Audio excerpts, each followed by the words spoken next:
శ్రీకాకుళం జిల్లా రాజకీయాలు గత 2.5 దశాబ్దాలుగా కింజరాపు ధర్మాన కుటుంబాల కేంద్రంగానే జరుగుతున్నాయి. అందులో శ్రీకాకుళం జిల్లాలోని నరసన్నపేట జనరల్ స్థానం. ఉమ్మడి ఆంధ్రప్రదేశ్లో ఈ నియోజకవర్గం కాంగ్రెస్కు కంచు కోటగా ఉండేది. 1985 నుంచి ఈ నియోజకవర్గం మీద ధర్మాన కుటుంబం పట్టు సాధిస్తూ వస్తుంది. గడిచిన ఎన్నికల్లో నరసన్నపేట నుంచి కాంగ్రెస్, టీడీపీ, వైఎస్ఆర్ కాంగ్రెస్ అభ్యర్థులు గెలుస్తూ వస్తున్నారు. పోలినాటి వెలమ సామాజిక వర్గం ఈ నియోజకవర్గంలో ఎక్కువ. ఈ సామాజిక వర్గానికి చెందిన నేతలకే టిక్కెట్లు ఇస్తున్నారు ప్రధాన పార్టీలు. ఈసారి ఎన్నికల్లో టీడీపీ, జనసేన కలిసి ఎన్నికలకు వెళ్తుండడంతో ఈ నియోజకవర్గంలోనూ ఆసక్తి పెరిగింది. పొత్తుతో నరసన్నపేట సెగ్మెంట్లో పొలిటికల్ ఈక్వేషన్స్ మారే ఛాన్స్ ఉందా? వైసీపీ అభ్యర్థి గెలుపోటములు ఎలా ఉండబోతున్నాయి? Big TV detailed exclusive survey రిపోర్టులో ఏం తెలిందో చూద్దాం. అయితే అంతకంటే ముందు 2019 ఎన్నికల ఫలితాలను ఓసారి పరిశీలిద్దాం. 2019లో ధర్మాన కృష్ణదాస్ వర్సెస్ బగ్గు రమణమూర్తి వీళ్ళిద్దరి మధ్య పోటీ జరిగింది. ఆ పోటీలో వైఎస్ఆర్ కాంగ్రెస్ పార్టీ ఏకంగా 52% ఓట్ షేర్ను దక్కించుకుంది. అదే సమయంలో తెలుగుదేశం పార్టీ కేవలం 40% ఓట్ షేర్ను మాత్రమే దక్కించుకోగలిగితే కాంగ్రెస్కు 3%, ఇతరులకు 5% ఓట్లు పోలయ్యాయి. అంటే 2019 అసెంబ్లీ ఎన్నికల్లో నరసన్నపేట సెగ్మెంట్లో వైసీపీ నుంచి ధర్మాన కృష్ణదాస్ పోటీ చేసి 52% ఓట్ షేర్ దక్కించుకొని మంచి మెజారిటీతో గెలిచారు. వైఎస్ జగన్ వేవ్ అలాగే పర్సనల్ ఇమేజ్తో ఓట్ల శాతాన్ని గతం కంటే గణనీయంగా పెంచుకున్నారు. అలాగే టీడీపీ నుంచి బగ్గు రమణమూర్తి అదే కమ్యూనిటీ నేతే అయినప్పటికీ అనుకున్నన్ని ఓట్లు మాత్రం సాధించలేకపోయారు. కేవలం 40% ఓట్లతో మాత్రమే సరిపెట్టుకోవాల్సిన పరిస్థితి. ఇక కాంగ్రెస్ గత 2 ఎన్నికల్లో ఎక్కడా ఎలాంటి ప్రభావం చూపించలేకపోయింది. రాష్ట్ర విభజనకు ముందు హస్తం పార్టీదే ఇక్కడ హవాగా ఉండేది. ఇప్పుడు షర్మిల రాకతో ఈ సెగ్మెంట్లో పరిస్థితి మారుతోందా? నరసన్నపేట నియోజకవర్గంలో ప్రజల స్పందన ఏమిటి? Big TV exclusive detailed election సర్వేలో వెల్లడైన అభిప్రాయాలను ఇప్పుడు పరిశీలిద్దాం. ఇక క్యాండిడేట్స్ వైజ్గా ఎవరి బలాలు ఎలా ఉన్నాయి, బలహీనతలేంటో చూద్దాం. ముందుగా ధర్మాన కృష్ణదాస్కి సంబంధించినటువంటి రాజకీయంగా కలిసి వచ్చేటువంటి అంశాలేంటి? ఉత్తరాంధ్ర బెస్ట్ ఎమ్మెల్యేగా గుర్తింపు సంపాదించుకోవడం రాజకీయంగా నియోజకవర్గపరంగా కలిసి వచ్చేటటువంటి ప్రధానమైనటువంటి అంశం. ఇక ప్రజలకు అందుబాటులో ఉంటారు అనేటటువంటి మంచి మార్కు కూడా ఆయనకి కలిసి వచ్చే అవకాశం. ఇక గడప గడపకు ప్రోగ్రామ్స్ యాక్టివ్గా పార్టిసిపేట్ చేశారు. పార్టీ పరంగా కూడా మంచి మార్కులను అయితే ఈయన సాధించుకోగలిగారు. ఇక నియోజకవర్గంలో పార్టీ పరంగా పాటు వ్యక్తిగతంగా కూడా ఇమేజ్ ఈయనకి కలిసి వచ్చేటటువంటి అంశం. ఇది ధర్మాన కృష్ణదాస్కి సంబంధించినటువంటి పొలిటికల్ పాజిటివ్ పాయింట్స్. ఇప్పుడు ధర్మాన కృష్ణదాస్కి మైనస్ అయ్యే అవకాశం ఉండే అంశాలేంటో పరిశీలిస్తే విద్యుత్ బిల్లుల భారంపై జనంలో ముఖ్యంగా నియోజకవర్గంలో బాగా అసంతృప్తి కనిపిస్తుంది.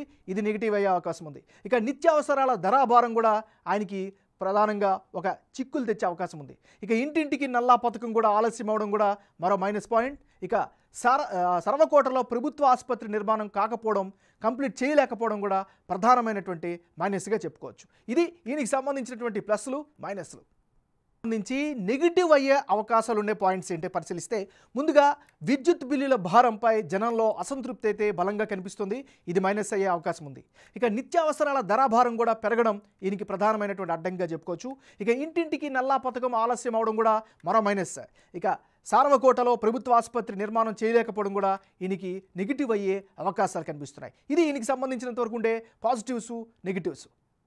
తెలుగుదేశం పార్టీ తరపు నుంచి ఈ నియోజకవర్గం నుంచి బరిలో దిగుతున్నటువంటి నాయకుడు బగ్గు రమణమూర్తి. మరి ఆయనకి సంబంధించినటువంటి ప్లస్లు ఏంటి, మైనస్లు ఏంటి? ముందుగా ప్లస్లు కనుక గమనిస్తే తెలుగుదేశం పార్టీ, జనసేన వేవ్ కలిసి వస్తుంది అనేటటువంటి ఒక పాజిటివ్ ఫ్యాక్టర్ కనిపిస్తుంది. ఇక ఉత్తరాంధ్రపై తెలుగుదేశం పార్టీ ఫోకస్ పెంచడం కూడా ఈయనకి వ్యక్తిగతంగా కలిసి వచ్చే అంశం. ఇక క్యాంపైన్పై ఫోకస్ కూడా ఆయన పెంచారు. ఇది కూడా ఆయనకి కలిసి వచ్చేటటువంటి అంశం. ఇది రమణమూర్తికి సంబంధించినటువంటి అనుకూల అంశాలు. ఇక మైనస్ పాయింట్స్ ఏంటో కనుక పరిశీలిస్తే గ్రౌండ్ లెవెల్లో ఇంకా దూకుడు పెంచాల్సినటువంటి అవసరం అయితే కనిపిస్తోంది. మరోవైపు సొంత సామాజిక వర్గంలో ఎక్కువ మందిని ఆకట్టుకోలేకపోతున్నారు అనేటటువంటి ఒక అపవాదు కూడా ఈయన పట్ల కనిపిస్తోంది. ఇది ప్లస్లు, మైనస్లు. ఇక ఈ నియోజకవర్గానికి సంబంధించినటువంటి కులాల వారీగా ఉండేటటువంటి ఓటర్లు ఎంతమంది ఉన్నారు, వాళ్ళ ప్రభావం ఏంటో ఒకసారి కనుక పరిశీలిస్తే ఈ నియోజకవర్గంలో పోలినాట వెలమ కమ్యూనిటీ 34% మంది ఉన్నారు. ఇక కాలింగులు 15%, కాపులు 13% ఉంటే ఎస్సీలు 9% మంది, ఎస్టీలు 5% ఓటర్లుగా ఇక్కడ కనిపిస్తున్నారు. అంటే నరసన్నపేటలో అభ్యర్థులు పార్టీల వారీగా వివిధ సామాజిక వర్గాల అభిప్రాయం ఎలా ఉంది, బిగ్ టీవీ సర్వేలో వాళ్ళు చెప్పిన అభిప్రాయాలు ఎలా ఉన్నాయో ఓసారి కనుక పరిశీలిస్తే ఇక్కడ పోలినాటి వెలమ కమ్యూనిటీ బలంగా కనుంది. ఈ సామాజిక వర్గం నేతలకే తెలుగుదేశం పార్టీ అయినా వైసీపీ అయినా టిక్కెట్లు ఇస్తూ వస్తున్నాయి. ఇప్పటికిప్పుడు కనుక ఎన్నికలు జరిగితే పోలినాటి వెలమ వర్గానికి చెందిన వారిలో 50% మంది వైసీపీకి సపోర్టుగా ఇస్తామని చెబుతున్నారు. అదే సమయంలో తెలుగుదేశం పార్టీకి 40% మంది, జనసేనకు 10% మంది మద్దతు ప్రకటిస్తున్నట్లుగా సర్వేలో తమ అభిప్రాయంగా చెప్పారు. ఇక వైసీపీ నుంచి టిక్కెట్ కన్ఫర్మ్ చేసుకున్న ధర్మాన కృష్ణదాస్ది ఇదే పోలినాటి వెలమ సామాజిక వర్గం. జగన్ ప్రభుత్వం డిప్యూటీ సీఎంగా రెవెన్యూ మంత్రిగా కొనసాగుతున్నారు. బగ్గు రమణమూర్తిది ఇదే కమ్యూనిటీ అయినప్పటికీ వారి ఓట్లను రాబట్టుకోవడంలో వెనుకబడి ఉన్నట్లుగా కనిపిస్తోంది. ఇక కాళింగ సామాజిక వర్గానికి చెందిన వారిలో 50% మంది వైసీపీకి, 40% మంది టీడీపీకి, 10% జనసేనకు సపోర్టుగా ఉంటామని చెబుతున్నారు. అటు కాపుల్లో కూడా 40% మంది వైసీపీకి, 55% తెలుగుదేశం పార్టీకి, 5% జనసేనకు మద్దతుగా ఉంటామని సర్వేలో అయితే వారి యొక్క అభిప్రాయంగా చెప్పారు. ఎస్సీస్ కమ్యూనిటీ పరంగా చూస్తే 55% మంది వైసీపీకి, 35% మంది తెలుగుదేశం పార్టీకి, 10% మంది వైసీపీకి మద్దతు పలుకుతున్నట్లుగా తెలుస్తోంది ఈ సర్వే ఆధారంగా. అటు ఎస్టీల్లో 60% జగన్ పార్టీకి, 35% తెలుగుదేశం పార్టీకి, 5% జనసేనకు అండగా ఉంటామని చెబుతున్నటువంటి పరిస్థితి. ఇది ఈ నియోజకవర్గానికి సంబంధించినటువంటి క్యాస్ట్ పాలిటిక్స్. రానున్న ఎన్నికల్లో ఎవరెవరు పోటీలు ఉంటే ఫలితాలు ఏ విధంగా వచ్చే అవకాశం ఉందో పరిశీలిద్దాం. ముందుగా ధర్మాన కృష్ణదాస్ వర్సెస్ బగ్గు రమణమూర్తి. వీళ్ళిద్దరి మధ్య కనుక పోటీ జరిగితే అప్పుడు వైసీపీకి 49% ఓటు షేర్ దక్కే అవకాశం కనిపిస్తోంది. అదే సమయంలో తెలుగుదేశం పార్టీ ప్లస్ జనసేన కలిసి ఈ నియోజకవర్గంలో పోటీ చేసిన 44% ఓటు షేర్ దక్కే అవకాశాలు మాత్రమే కనిపిస్తోంది.